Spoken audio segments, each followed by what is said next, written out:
Hai, Assalamualaikum semua. So hari ni kita nak bercakap lagi tentang pengalaman-pengalaman yang mana confinement lady tak pernah bercakap, tak pernah dibicarakan. Okay, so setakat ni pengalaman yang saya pernah hadapi sendiri sebagai seorang CL. Saya pernah membuat treatment dekat my mamis yang keguguran. So apa yang selalu saya remind dekat my mamis, setiap apa yang jadi tu ada hikmah di sebaliknya. Okay, kita tak boleh dengar cakap orang.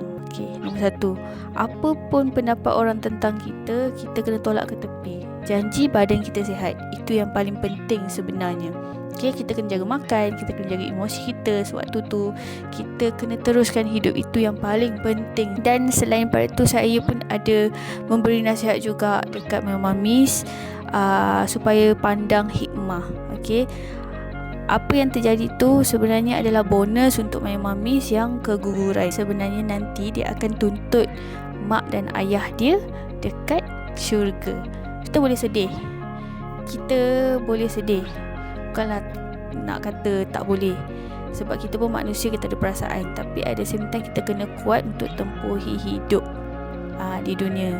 Okay, kita tak boleh putus asa, dan kita kena pandang hikmah positif ke depan, melangkah ke depan. Itu yang paling penting. Okay, untuk my mamis yang keguguran dan tak tahu nak buat apa, dan tak tahu nak cari CL yang macam mana, mamis boleh terus follow dulu Mama Thrive Confinement Care untuk mendapatkan rawatan yang sangat berkesan, supaya emosi, mental, fizikal, makanan mamis terjaga. Itu yang paling penting. Jangan lupa follow dulu Mama Thrive Confinement Care untuk mendengar pengalaman-pengalaman CL.